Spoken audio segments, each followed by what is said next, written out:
We have a problem, Batman. Gotham needs you again.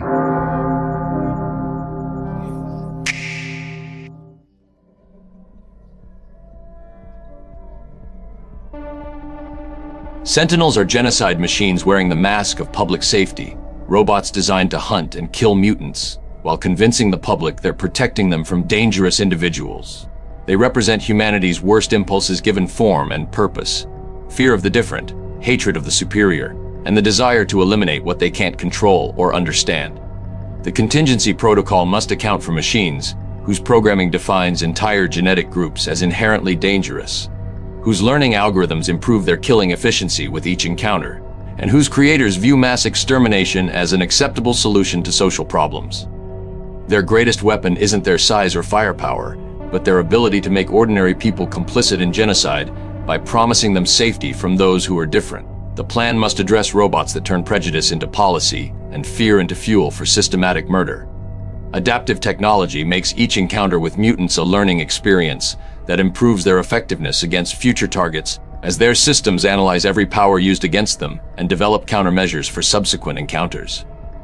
Early Sentinel models could adapt to specific abilities during combat, while advanced versions share data across the entire network to create collective immunity to mutant powers. Their scanning systems can identify genetic markers that indicate mutant potential before powers manifest, allowing them to target children and non-combatant family members. The strategy requires understanding that fighting Sentinels teaches them how to fight better, making direct confrontation increasingly futile over time. The approach involves using non-mutant methods to combat them, employing tactics they haven't encountered before, and preventing their data sharing to limit collective learning. Mass production means you can blow up 10 Sentinels and 20 more roll off the assembly line the next day. They're built in automated factories that pump out dozens of these murder machines daily, like a car plant, except they're making genocide robots instead of sedans. Government money and private contracts keep the production lines running no matter how many people complain or how badly they screw up. The strategy is simple: stop hitting the robots and start hitting the factories. Blow up their manufacturing plants, sabotage their supply chains, and cut off the money that pays for everything.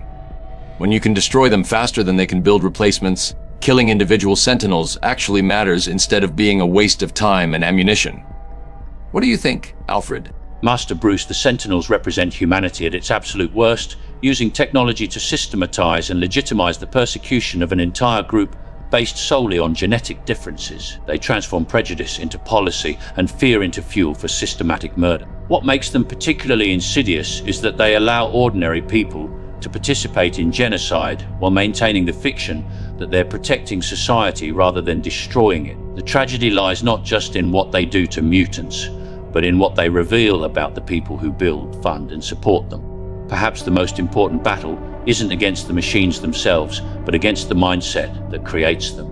Alfred's right about the deeper problem, but stopping the mindset doesn't help the mutants being hunted right now. The immediate focus has to be on disabling their operational capabilities while building evidence that exposes their true purpose to the public. This involves hacking their targeting systems to reveal their program to kill children and non-combatants, documenting their creators' real motivations, and demonstrating that their definition of dangerous mutant includes anyone with harmless abilities or genetic potential. When people understand they're supporting systematic murder rather than public safety, political support evaporates and funding disappears. What do you think, Robin? Bruce, I've been analyzing their code architecture. There's a critical vulnerability everyone's overlooking: their friend-Dorfo identification system. Sentinels use genetic scanning to distinguish between humans and mutants, but their programming can't handle genetic edge cases. If you introduce subjects with modified DNA that doesn't fit their binary classification system, their targeting protocols start conflicting, and they enter diagnostic loops trying to determine threat status. We could exploit this by creating genetic false flags that make their own creators appear as mutant targets. Robin's discovered a crucial weakness in their core programming that can turn their greatest strength against their creators. The strategy shifts to exploiting their binary classification system by introducing genetic complexity that breaks their threat assessment protocols. This involves creating false genetic markers that make normal humans appear as mutants to Sentinel scanners, introducing viral agents that temporarily alter DNA signatures in ways their systems can't process, and using their own genetic scanning against them to target the scientists and politicians who created them. When their perfect identification system starts identifying their own supporters as targets, the program becomes politically untenable and operationally dangerous to maintain. Electronic warfare targets their communication networks and data sharing capabilities, understanding that their collective learning depends on constant information exchange between units and central databases. Sentinel effectiveness grows exponentially when they can share tactical data, genetic profiles, and countermeasure development across the entire network. The strategy involves jamming their communications during critical operations, introducing false data that corrupts their learning algorithms, and creating information overload that prevents effective data processing. This includes developing viruses specifically designed for their operating systems, electromagnetic pulse weapons that can disable their electronics, and signal hijacking that can redirect their targeting protocols. When their network becomes a liability rather than an advantage, individual units become manageable threats rather than components of an adaptive system. Political disruption focuses on exposing the true nature of the Sentinel program to eliminate public support and government funding that enables their continued operation. The program depends on maintaining the fiction that they're protecting public safety rather than implementing systematic genocide, requiring careful management of public perception and media coverage.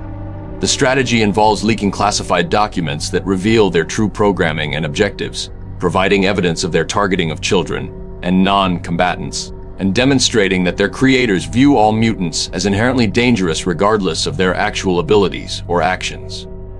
This includes working with journalists who can investigate and expose the program, supporting legal challenges that question their constitutional authority, and creating public demonstrations that show the human cost of their operations.